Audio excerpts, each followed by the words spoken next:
Joe Tilley's Great Canadian Sports Show is brought to you by DKI Canada. Across the street, across the country. He was a heck of a fighter and former ball player, Rick Mirasty, former bouncer, who now fights for those who could use a helping hand. Joe Tilley's Great Canadian Sports Show. Coming up!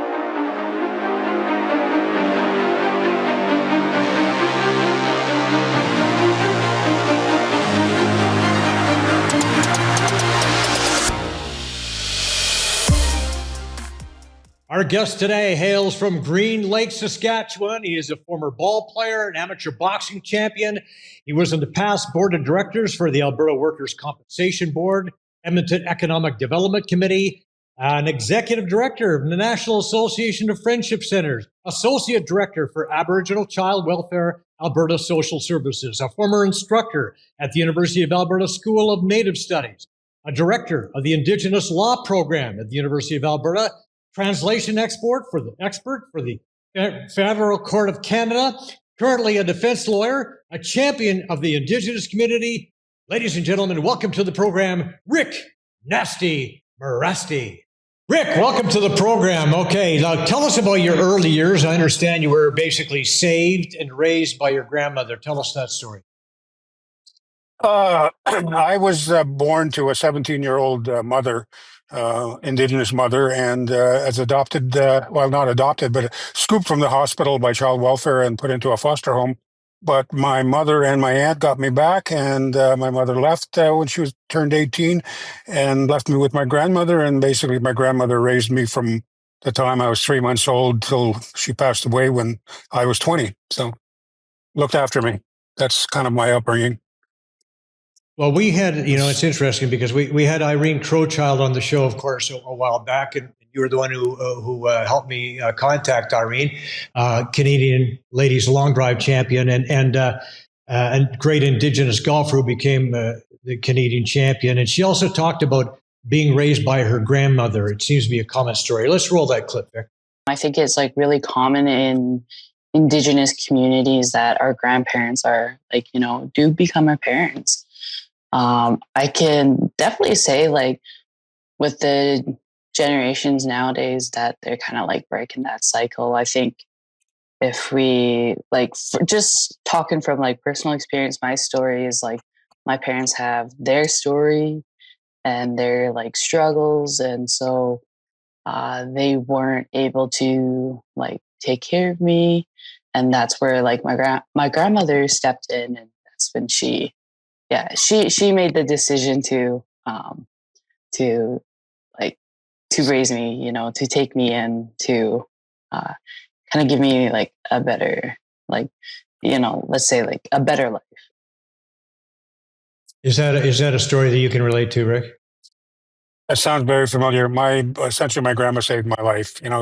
She didn't speak very much English at all, spoke Cree. I didn't start speaking English till about 7 years old when I started school. Poverty, dirt floor kitchen. That's what, by mainstream standard, we're dirt poor. But so much love in that house, and she managed to put food on the table for me every day, and send me off to school every day. And she made so many sacrifices for me, and she made sure that she stayed alive until I graduated from high school. She passed away about 18 months after my grad. And I had just turned 20 10 days earlier. So at the time I thought I was so grown up and I had dealt with that, but I struggled for a while after that, just grieving, not knowing how to grieve. But her, things she instilled in me, there's a word in our language called hakamimo, which means keep on keeping on, really, don't give up. And so that always stuck in my mind. And in my darkest times, she was always there with me, and it's still to this day. Without her stepping up, I probably would have been in foster care and adopted, and who knows what would have happened to me. I ended up, of course, getting close to my mother, but she passed away when I was in my late 20s, and so I never really got to know her very well. But my grandma was my rock and my saving grace, if you will. You posted something recently about a program called Adopt an Indian Métis Child. What was that all about, and how does that relate to your childhood? Well, that Adopt a Indian Métis Child was a program that was in Saskatchewan. Kids were in care. They advertised for these kids for adoptive families to adopt them. So it was kind of in my opinion, and the opinion of many Indigenous peoples, like almost like marketing in Native kids, finding them homes, instead of trying to repatriate them and reunite them with families, with their extended families. I was raised the traditional way. Obviously, like your previous guest, Miss Crowchild, said that my mom was 17, 18, could not have looked after me, in my opinion. But my grandmother stepped up. My grandfather was never far away in the bush in the trap line hunting. He had his own place. He had a homesteaded. We moved to town so I could go to school. But the the program that I'm talking that adopted Indian child it was the program that basically marketing Native kids to be adopted by whoever, mostly non-Indigenous families would step up and try and adopt these kids. But I think it's a black mark on the foster kids and adoptive kids. It's the new residential school. There's at least Mm-hmm. 50% of the kids. 50% of the kids in care in Western Canada, even to this day, are Indigenous kids. Foster care, waiting to be adopted or age out, and then I have to deal with them at my job. A lot of them get from one system to another, from the foster care system to the criminal justice system. You brought up the residential schools. What role do you think they played in basically your history, your family's history?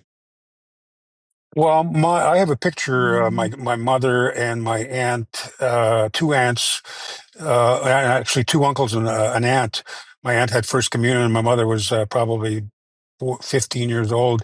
They were on the steps of a school, a residential school in near Big River, Saskatchewan. They briefly went to residential school. My grandparents never went to school. I attended residential school in Ottawa, Saskatchewan when I was in grade 8 for probably 2 or 3 months. I got a strap and ran away. I hitchhiked home, got a ride in a truck, a freight truck, Wait Fisheries truck. And before the school knew I was gone, I was at home with my grandmother. And I never left. I was in grade. I was already 13. I was a big kid, pretty resilient. So when I thought, I'm not staying here. I'm out of here. And my grandmother was scared that we were going to get in trouble. They'll come and get you. You'll have to go back. And I said, I'll just keep running away. They never did come and get me. And I finished. Basically, I thought if I'm going to get a strap, I might as well get a strap in my day school and at least go home to my mom at night. Anyway, I called my grandma my mom. Right, right. So it was public school then that you went to after that. I went to public school. It was a Catholic school and run by the Oblates in northern Saskatchewan, and the nuns taught us. And it was a school where physical discipline from the principal and the nuns. I've had my ears pulled, my knuckles rapped. Nuns calling me savage, savage. Right. But I mean, it. At least I got to go to school, and I don't carry many grudges. It was it was a tough school, and I wasn't the only one that was subject to physical punishment. That's corporal punishment was used for all kids in those days, irrespective of whether they were in residential school or day school. Even non-Indigenous kids got the strap. So I don't begrudge the. I don't. I would trust me. I wasn't an easy kid to handle. Right. I may have got the strap a couple of times myself. I remember that. So let's talk about sports and what kind of a role did sports play in your life, and how did you benefit from your athletic abilities? Well, and that was one of the things I always tell people. I mean, I sometimes ask to speak at youth conferences or conferences, wellness conferences for my community, and I tell them about I was gifted with athletic ability. My biological father was an athlete, and I learned a lot about him growing up. And so I had this kind of natural ability to be able to run and jump and do lots of athletic things. So it opened a lot of doors for me. When I was 12 years old, my my gym teacher told me that I was the best 12-year-old athlete he'd ever seen. But we had no resources in our community to develop that ability. But when I moved away to Meadow Lake to go to high school, my grandma made the sacrifice. She didn't want to move there, but I told her if we didn't move, I was going to quit school. And because I wanted to play high school sports, I played high school football, I curled, ran track, I ran the provincial finals. I'm dating myself, but that in those days, I ran the 100 yards, the 220, the high jump, and the long jump. I did all of those events, but track was always something that I did as a kid. I could run. And interestingly enough, one of my boys, who's a lawyer in Toronto, inherited that ability to run and became national junior champ in the 400 meters and won a full scholarship to North Carolina State, or not North Carolina, Wow. University of North Carolina, Tar Heels. Now he works at Dentons in Right. Toronto. But those sports, I played fastball. I played hockey. I didn't start playing hockey until I was 15 years old, but I tried out played junior B in Southern Alberta. Just open doors. I always think that sports is a great equalizer. I was one of the few Native kids that played all of the high school sports in Meadow Lake. And so it gained you acceptance with the community and gained you recognition. They sponsored me, the local Legion sponsored me to go to track camp in Dundurn, military camp. We didn't have any money, so there's no way I could go there. But those things that opened doors for me. And there were others as well. My gym teacher in high school was Mr. Dosdall, who I spoke at his funeral. And one of the things he used to do was stick money in my pocket, my T-shirt pocket, quietly, and say, "Listen, this will help you out for the weekend," because we were going away to play sports for the weekend in southern Saskatchewan, and I had no money. And he would, he would tell me, "You have the rest of your life to work. You have to come and play. We need you."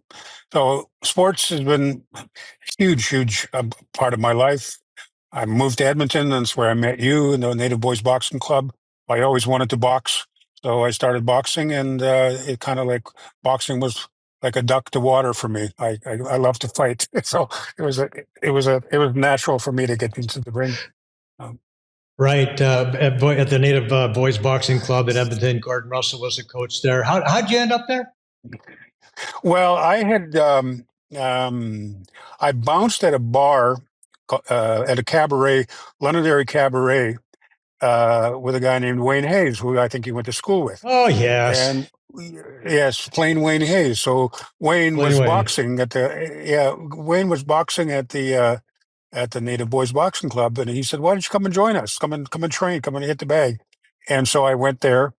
And then, but I had earlier met Gordon at a dance, and somebody had sucker punched me outside the dance, and I wiped him out in about 30 seconds. and Gordon told me, "You need to take that in the ring. You shouldn't do that on the street." And I said, "Yeah, whatever." So here, fast forward about 6 months. 6 months later, I showed up at his gym with Wayne Hayes. So he said, "Oh, I remember you." Right. So that's how I met Gordon. Okay. So, right. Do you remember this Yeah. guy? I think we have a picture, Vic, of this. Do you remember Who's him? that? Well, have a good look. That's me. Oh, yeah, of course. Yeah, I didn't see the top part. I didn't see your head on top. Yeah, Fist and Fist. Yeah. That's Fist. So, I remember that guy. Yeah. Fist and Fist. Yeah, that's you. That was Well, I your nickname. remember, Piston Fist, right. I remember sparring with you, Rick. You were green when you came to the club, but man, you could punch. I could tell you that. Yeah. Well, I wanted to be a Muhammad Ali, run around and dance and look pretty, but the first time I hit somebody, they went down. So I thought, "Oh shit, maybe I should just, oh, pardon my language, maybe I should just be a That's puncher." fine. Yeah. You were a good Yeah. boxer puncher, man. But I want to talk a little bit about your ball career too, because we have a picture of you and some teammates after winning the North American Native Fastball Championship right here. Tell us about that accomplishment. Well, that was actually a fifth place trophy. Can you imagine what first place trophy was? Oh, Or oof. fourth place. We this was Wow. in this was in Albuquerque, New Mexico.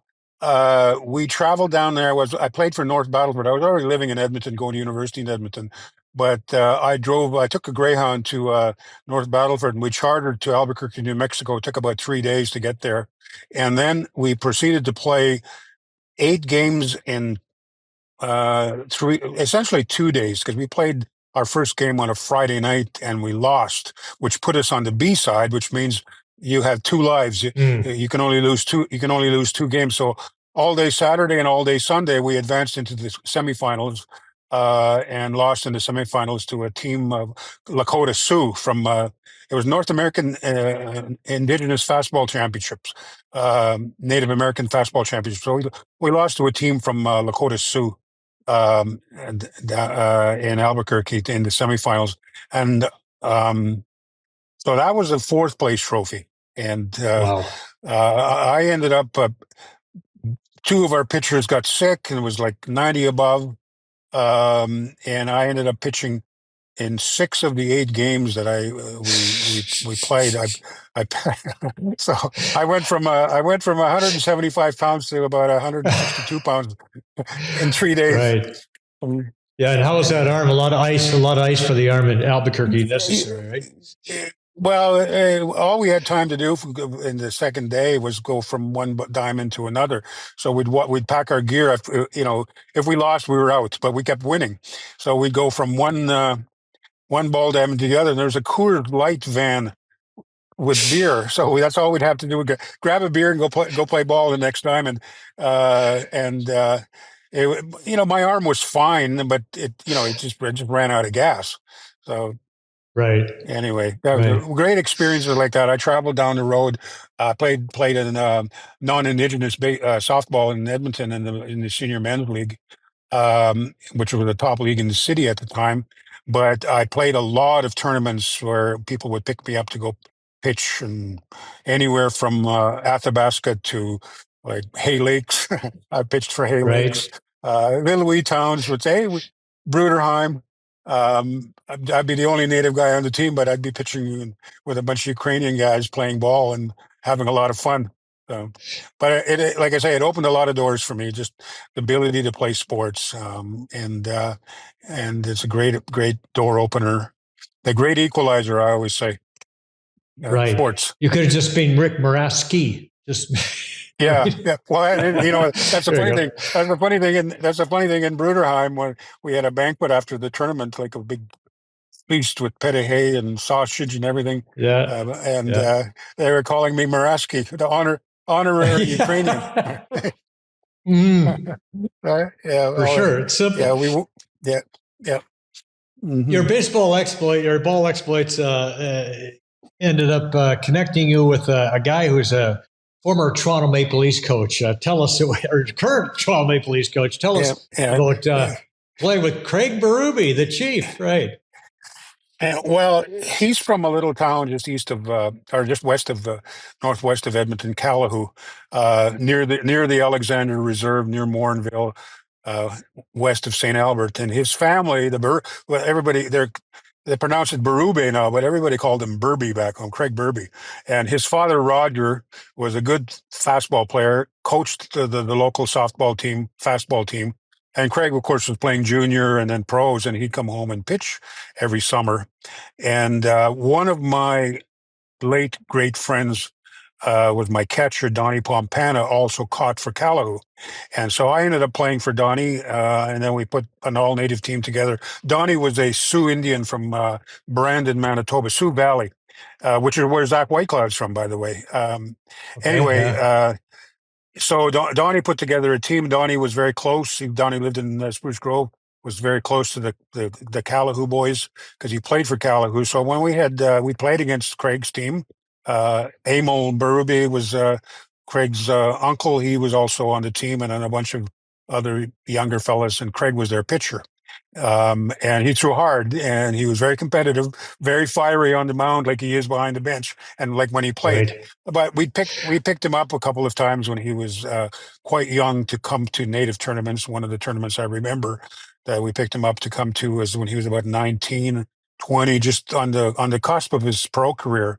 We picked him up, took him to a tournament in Prince Albert, and he pitched for us through a couple innings.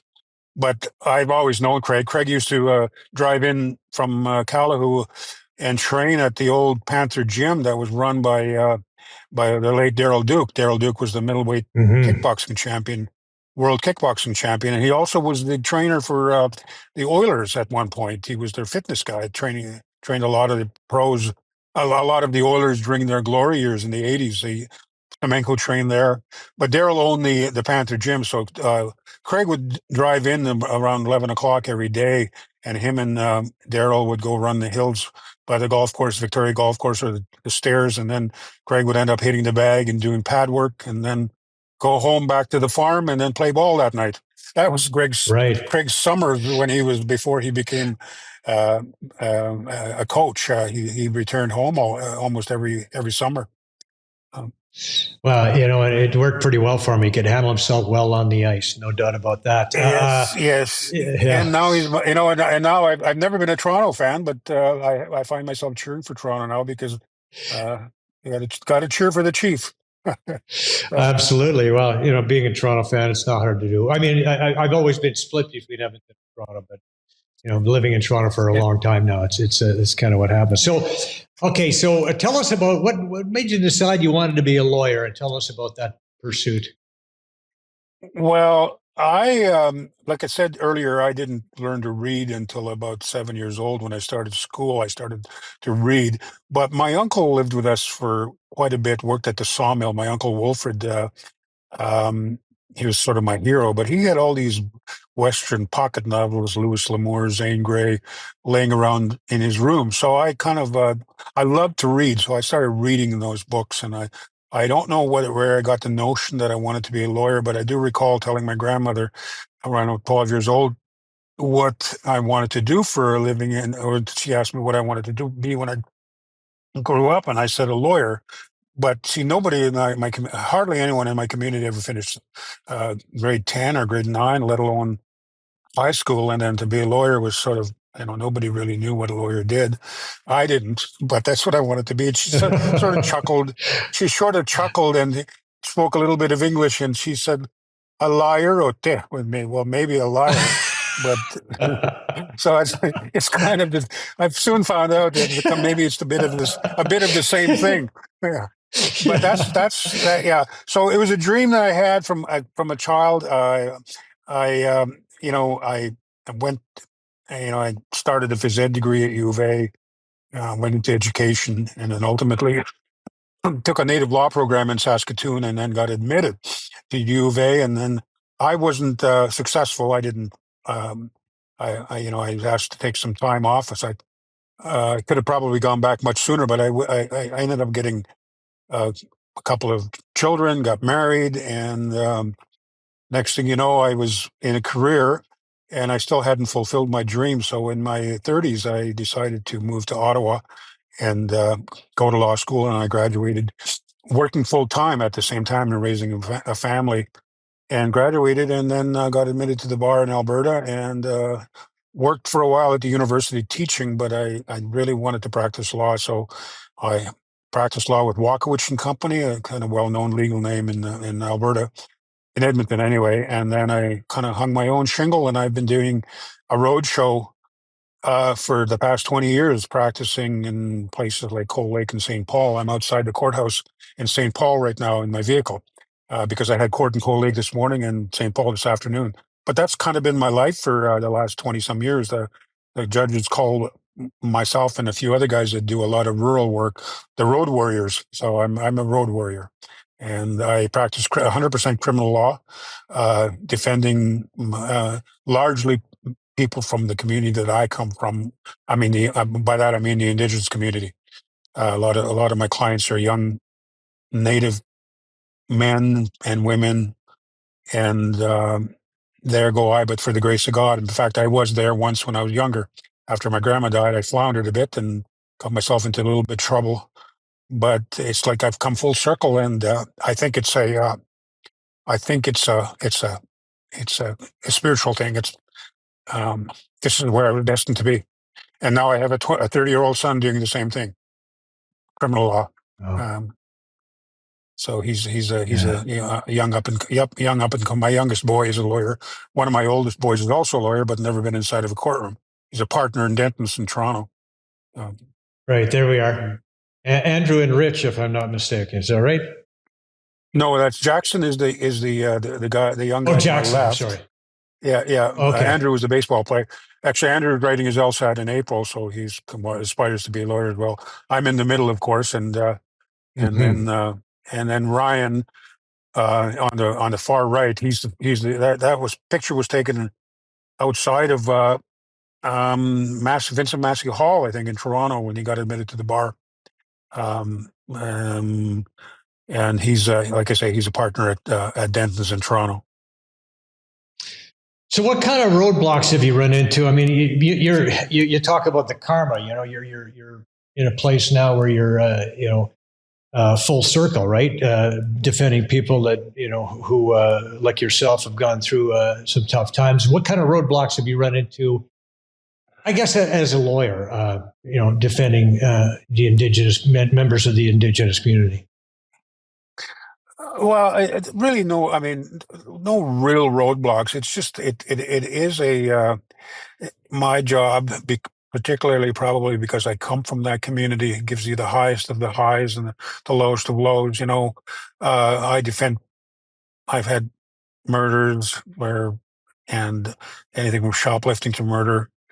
But I also, what I see in my community is generational impact of the criminal justice system. And, just on Wednesday, I appeared in court, and my young client who just turned 18 was in the same bucket as his father. It was like late 30s. So that's heartbreaking, Mm.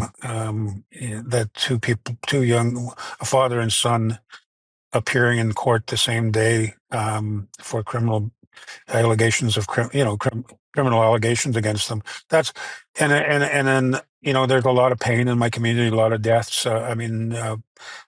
Suicides, drug overdoses, and but I has I'm I want to be clear. That's not all that comes from my community. There's some very, very functional families and functional communities, but a certain segment of our native families just chronically offending, and then a lot of suicides. I mean, I'm sitting outside the St. Paul courthouse.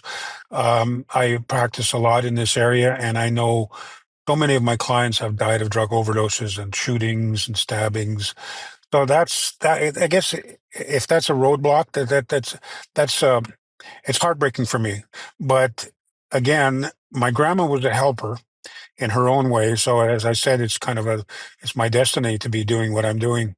And I'm getting old, and I'm still doing this. I still get up at 5:30 in the morning to drive to Cold Lake, um, and it's almost like a labor of love.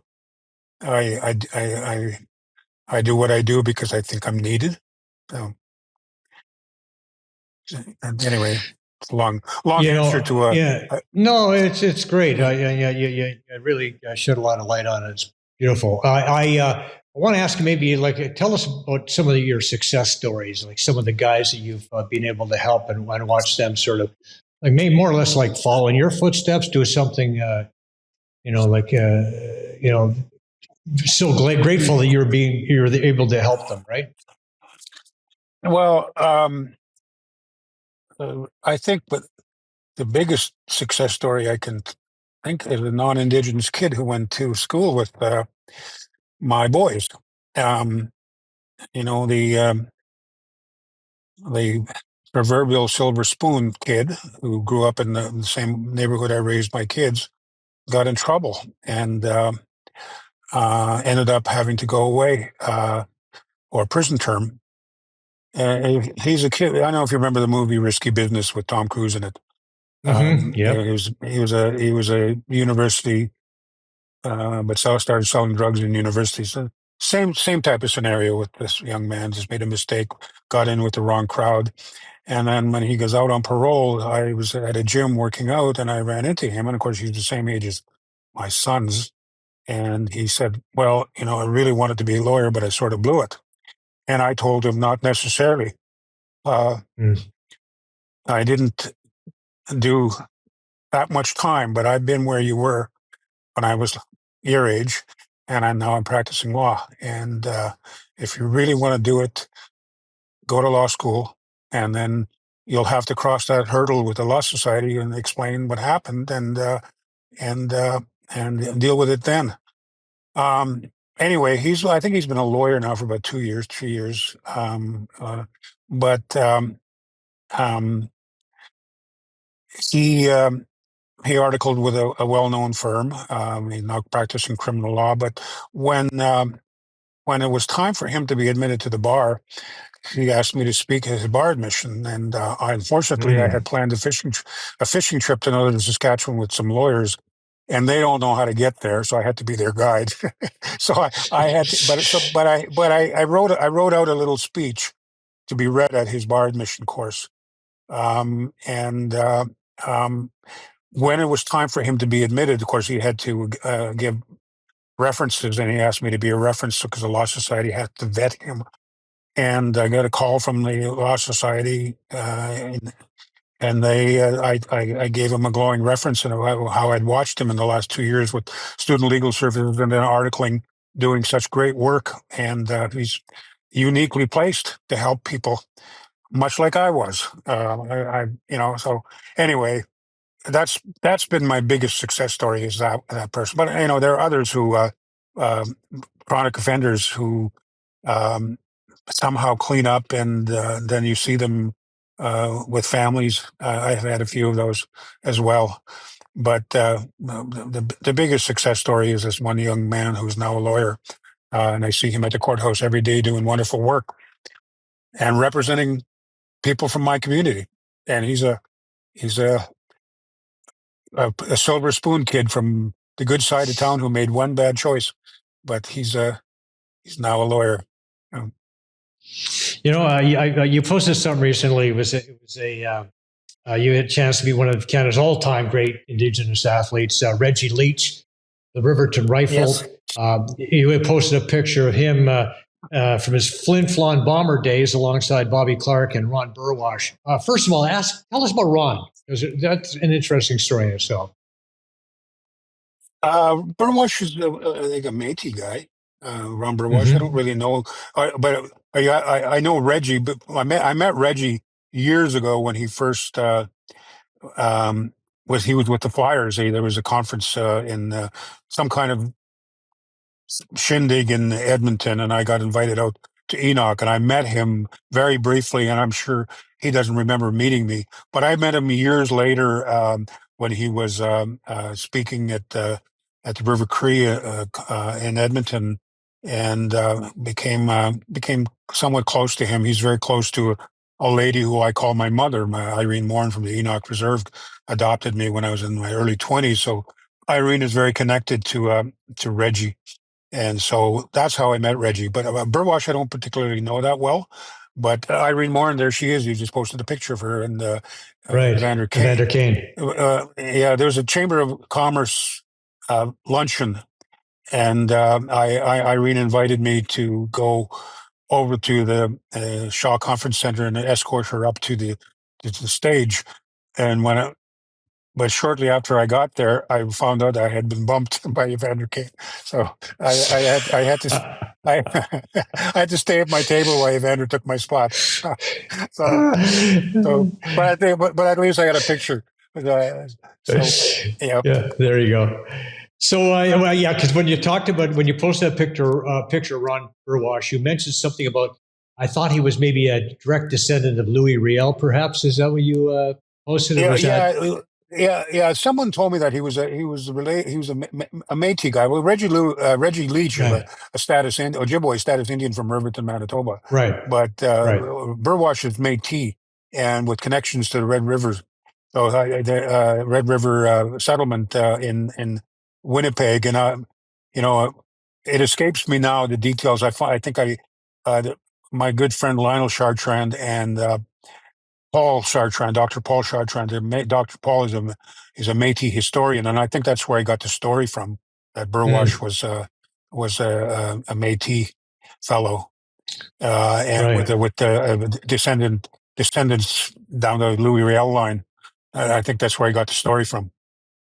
Okay. Well, I want to go back to Reggie. So, great story. Of course, he authored the book, The Riverton Rifle, My Story, Straight Shooting of Hockey and Life. I read it, highly recommend it. And of course, we had Reggie on the show a couple of years ago, and what a success story he was after almost dying, of course, of alcoholism. Let's roll the clip that we have from Reggie, Vic. Okay, I want help. I want to go in rehab. He says, don't just say it for you to get out of here. You got to mean it. And that was the first time I thought about it. I said, well, other time I tried to do stuff before, when I made up my mind to do something, I could do anything in the world. I always tell the kids that don't let anybody tell you you can't do something unless, because you can make up your mind, use your heart and follow it. And when I went to rehab, I went in there for, I believe it was 7 weeks. And when I came back out, boy, what a life-changing thing that was, Joe. I went in there. I remember going in there, and they made me fill out this form. So me being a alcoholic and being a con artist, I put down everything I thought they would want to hear. Mm-hmm. So, and then at the end of it, they gave me the same questions. It was like night and day. It was completely different. But I went in there for a reason. I had a lot of friends that came in to visit me. A lot of the alumni guys came in to visit me at the time, and I really worked at it, and I got myself under control, and that was in October. I got out. I went in September 6th, 1985. So that's 40 years ago, and like yourself, Reggie's done so much for his community. The people he's helped, endless. Like, what impresses you most about the Riverton Rifle? Well, just see, I spoke with I attended more than one function, quite a few functions. One of the things I remember him was the MC kept calling him Merv Leach. Merv Leach used to be a politician. Yeah, I remember. Merv Leach was a politician in Alberta, you must remember back in the day. So the MC goes, kept pointing at our table where I was sitting with Reggie and saying, our special guest, Merv Leach. So I call him, when I see him, I call him Merv now. So, but anyway, just his commitment to helping the community. One of the things that I remember about Reggie telling me was the year he scored 80 goals. He scored 61 goals in the regular season, and then 19 in the playoffs, which is still a record tied with Yari Curry. But I think he told me, he said, if I would have been sober that year, I would have scored 100 goals. But because he said he was drinking a lot in that year, and the resilience. I mean, Reggie, many members of our community who come from humble beginnings, struggle and achieve success, struggle again. Just the resilience and the willing, not the Akamimo spirit, that never say die, never give up spirit. And that's what strikes me about Reggie, is that he's still at his age, still doing what he's doing and making a positive contribution to the community at large. That's what impresses me about him.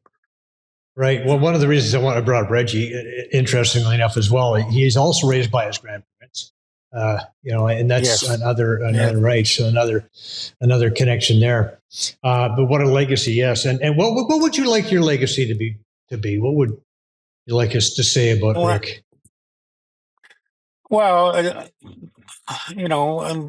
again, in my own way, I'm carrying on what my grandmother did, in our community, in a small community.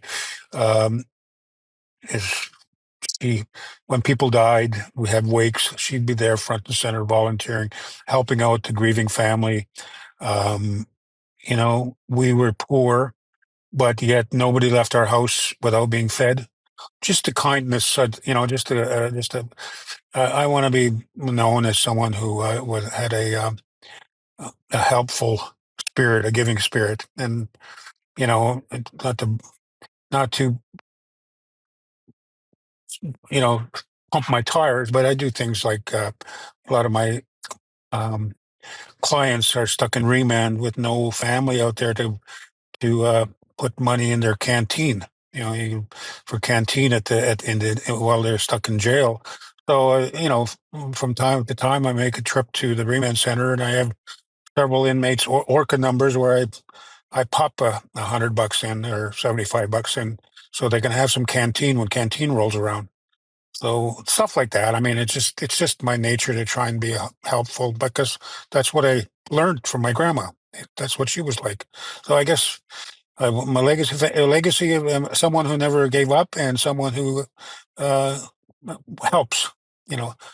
Akamimo, spirit, and Wichituan means in my language of someone who Wichihate Sino, and you help people. So that's kind of what I'm fluent in my Cree language, by the way. So, Yeah, but you learned Cree before you learned English, so that's pretty cool. yes. Yeah. I was going to ask. I noticed in the introduction it said translation export. It's expert. I know. I had trouble saying it, believe me, because of that mistake. Yeah, export. Yeah. Yeah. Expert.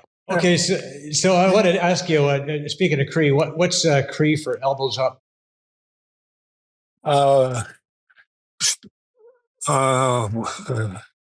Elbow.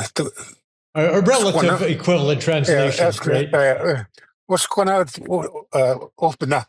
It's kind of an awkward word. Open up is when you lift something up. Right. Yeah. This is open up. That's basically lift your elbow up. So Right. it's kind of backwards, but yeah. Open up. Yeah. Yeah, we're hearing a lot about elbows up lately. You told us about your 5 sons, and you found out you have a daughter. Tell us about that story. Yeah. Well, I have boys ranging from my youngest is 30, 32. Michael's 35, 36 now. My twins who live in Toronto are 41. About 4 years ago, 5 years ago, I found a sister. Her sister found me through Ancestry.com. My mother, after she left northern Saskatchewan, had 2 babies that were scooped from her and taken away and adopted into separate homes. And anyway, through a magazine article in the Avenue magazine that was written about me, she made the connection, and she finally had been searching since '86 for a brother, and she found me. So we're very, very close.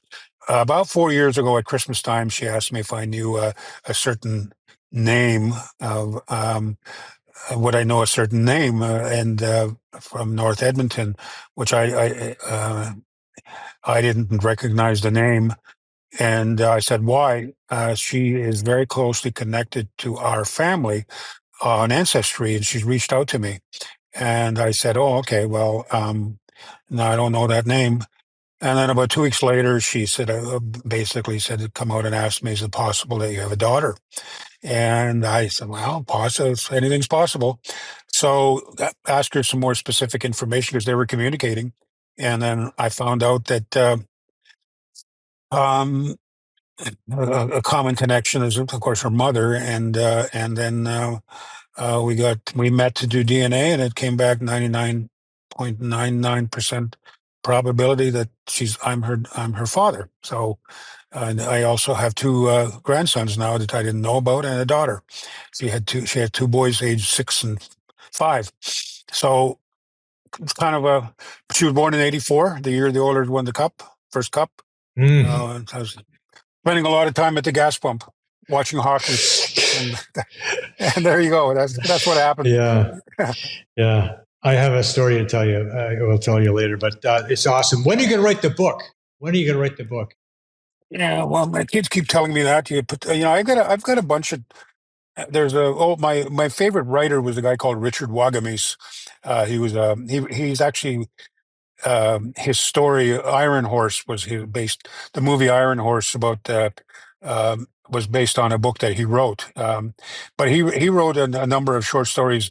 There's one called This Native Life, and it's short vignettes about his life experience of growing up in foster care, being adopted, growing up on the streets, and then finding his way to being a newspaper reporter and then a award-winning author. Unfortunately, he passed away about 3 or 4 years ago. But he has this book. I have so many of those similar little anecdotes, little vignettes of my life. Near-death experiences, rewarding experiences, shameful experiences. I want to put those into a very similar book so that I can share me bouncing in 19 years old, bouncing in a Skid Row bar in Edmonton. Who would have thought that, those sorts of stories. And then, the Royal Hotel is where I bounced. And now there's an office building across from the courthouse. It was a flop house. I had a little room in there and I bounced a block away in the bar. And now I park my car there and go to the courthouse. Those sorts of, it's like a really a Canadian-made rags to riches story. And not that I'm rich, but just that I've been able to do what I do from, getting stabbed at the bar, surviving that, things like that. It's just quite the story actually that I'm still here. Wow. Your story is phenomenal, Rick. It really is for sure. Okay, so we're partnered with a group called Lead Become You. It's a mentorship program for kids 10 to 17, inspired by the late Sean Gindy, led by Papa Jack. What's the message that you would have for kids who might be struggling to find their way? Again, one word, akamemo. Keep on keeping on. Don't give up. I always tell people, even my clients, you survive those years from 20 to 30, without doing yourself in. Just keep on keeping on, looking positive, and then don't give up. Good things will happen. Just as long as you keep trying. When the minute you give up, then it's over. You can't give up, and it's all the first thing. It's in the mind.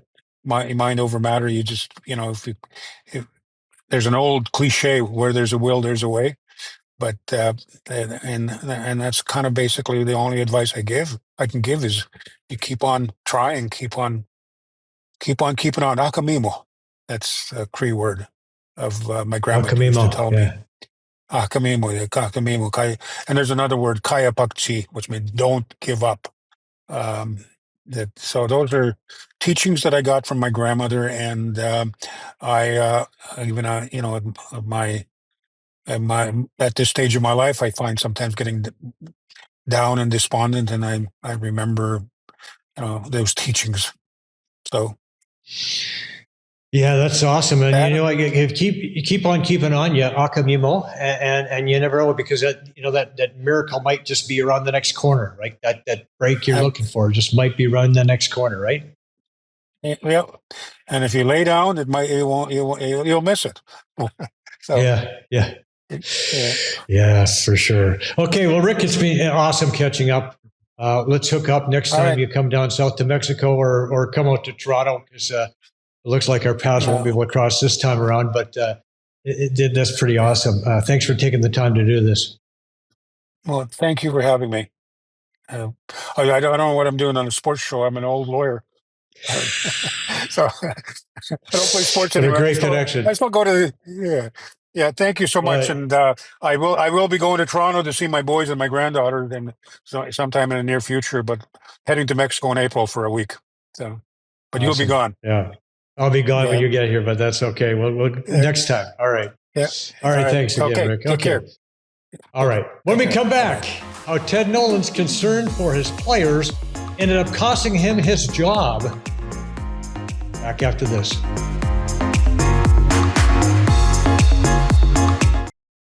In 1992, the best locally owned restoration companies came together with one goal: to make disaster recovery better for Canadians. And to this day, DKI remains one of the only 100% Canadian-owned disaster restoration groups in the market. Fire, flood, or storm damage.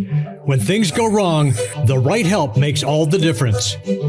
With the right tools and local expertise, we handle everything from emergency response to full-scale restoration, getting homes and businesses back on track the right way. Because a home is more than four walls, a business is more than a building, and recovery is about more than repairs. When you choose DKI, you're choosing a company that's put Canada first since 1992. Locally owned, nationally backed, Canadian through and through. Addiction Rehab Toronto, Toronto's #1 alcohol and drug treatment center, saving lives, reuniting families. The only treatment center in the province to offer medical detox, treatment, sober living, and lifetime aftercare all in one place. Our unique and specialized programs are designed to equip our clients with the tools to successfully lead a life of dignity, respect, and purpose. Let us help save your life or your loved one's life.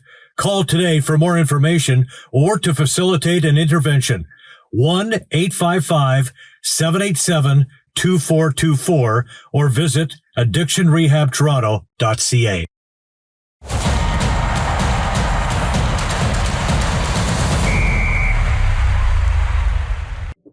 Well, and of course that's to me that talks about the coach, right? That's the coach is relating to the players and getting the most out of the talent that you're given.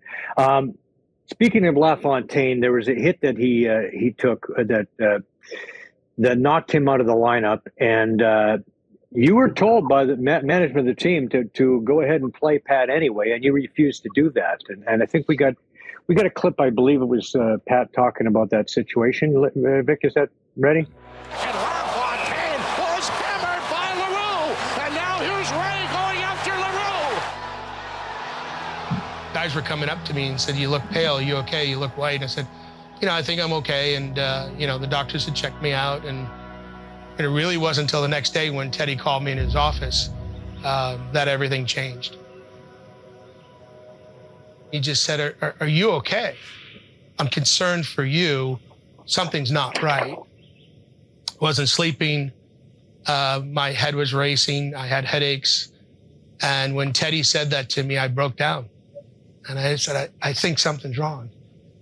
And he said, that's it. He says, I'm not letting you play. I don't care what anyone says. I'm not letting you play anymore. That's it. Right. And that was obviously, Ted, that's the right thing to do. And I don't think there's very many people on planet Earth who would argue that.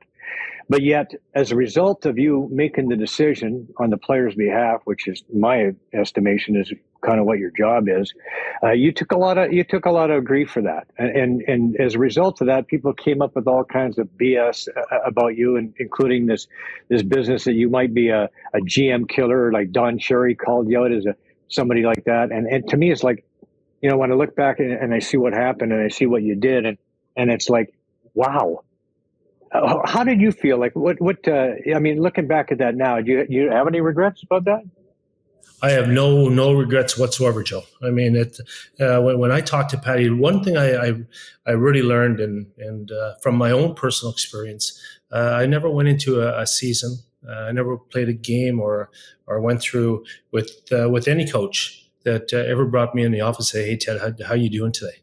Or how you feeling?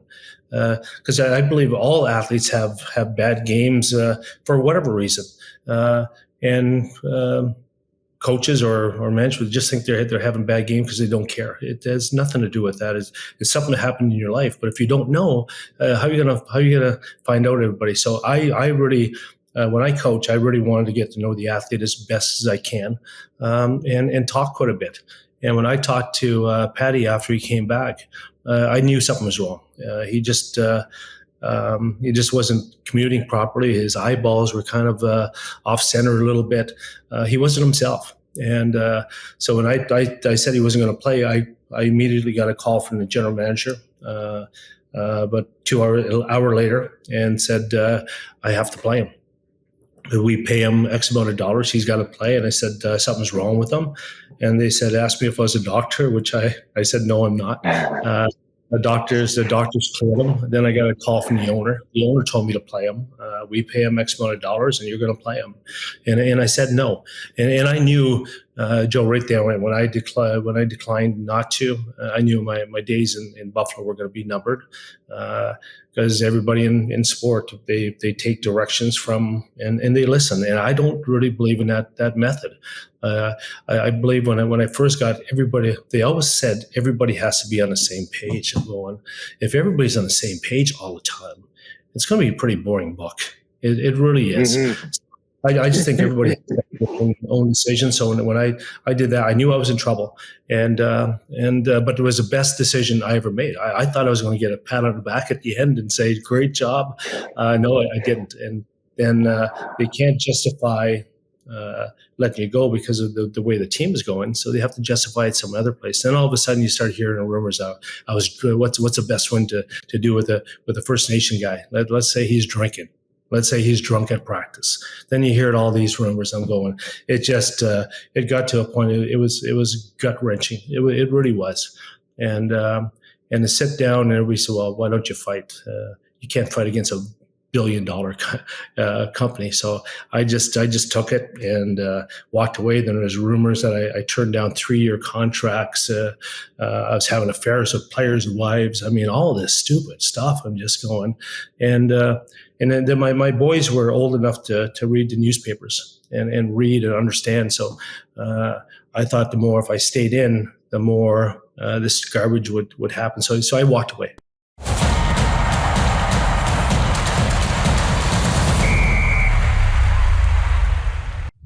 Discover the secret to timeless vitality at Renew Medical Center in Puerto Vallarta, Mexico. Our specialists unravel the science of aging, tailoring plans to defy its effects. Experience cutting-edge regenerative therapies such as stem cells and exosomes, addressing aging at its core. It's a wonderful spot, and I highly recommend it for whatever you may need, whether you just want to feel better, you want to look better, have basically a quality of life, just to ramp it up a little bit as we age. Liberate yourself from aging-related concerns, where accountability, technology, and passion for regenerative medicine converge. Begin your path to peak health and wellness with us. Schedule your appointment today at renewpv.com and elevate your quality of life. Parents, what's the biggest fear for kids 10 to 14? A future they think they can't handle. At Believe, Become, Be You, we know confidence in the future is a habit we can build. Our course doesn't just prepare kids for the future, it seeds them with skills they will use now. For a limited time, the I Believe in Me Foundation is offering the first 1,000 kids and their parents 1 year free access. This priceless opportunity will save you over $2,000. This isn't just a course. It's a journey in developing life-enhancing skills that will grow with your child, fostering gritty minds, creative futures, and better bonds. Get signed up now at BelieveBecomeBeYou.com. That's BelieveBecomeBeYou.com. And we want to thank all the folks who make this show possible. These are friends, trusted business associates, and all-around great people. We highly recommend them all. Thank you for your support of Canadian sports. A reminder that the show is available on iTunes, Spotify, Breaker, wherever you get your podcasts from. Also, check out the show on YouTube. All of our past shows are on there. Clips, shorts, like and subscribe. It is absolutely free. Our socials are at Joe Swiss Tilley on Instagram and X, Joe Tilley's Great Canadian Sports Show on Facebook. And thanks once again to Rick Mirasty for being on the program. Thank you for watching. We'll see you next time. MNP, a leading Canadian national accounting, tax, and business accounting firm. MNP proudly serves and responds to the need of their clients in the private, public, and nonprofit sectors. Through partner-led engagements, MNP provides a collaborative, cost-effective approach to do business and personal strategies to help people and organizations to succeed across the country and around the world. With local offices in Oshawa, Mississauga, Burlington, and more, their team is here to support you. Visit mnp.ca today to learn more.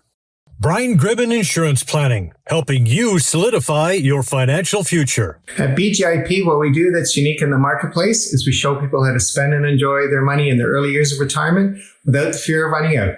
Also, we're able to do this without you having to change financial advisors. Please look us up at bgip.ca today, and let's book a 30-minute phone call to see how we can bring value to you and your family in your planning. Call Brian today for all your retirement needs. We did. 905-686-5678.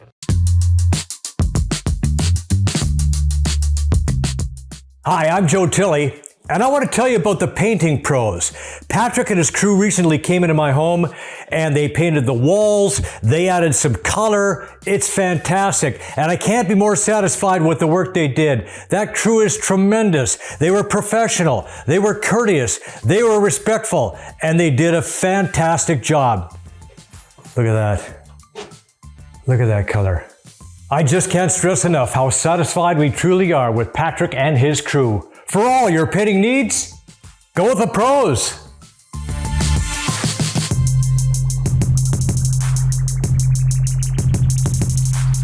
Joe Tilley here. My wife Penny Claire and I recently took an amazing trip to Egypt and Jordan with Trip Oppo. And here are our top 10 must-dos. Another must-do experience is a luxurious cruise down the Nile River. The ship was elegantly furnished with premium facilities, including a spacious lounge and a swimming pool. The cabins were comfortable, well-appointed, offering panoramic views of the Nile River and the surrounding landscape. I would highly recommend that you book your next trip through Trip Oppo. Call them today. Rooted in 60 years of tradition, Sleepy Hollow is a private golf club with a friendly community of members just minutes from Toronto. With mature trees and rolling fairways, Sleepy Hollow provides a challenging and enjoyable experience for passionate golfers. Enjoy great golf, amazing dining, and a picturesque patio second to none. Visit sleepyhollowcountryclub.com.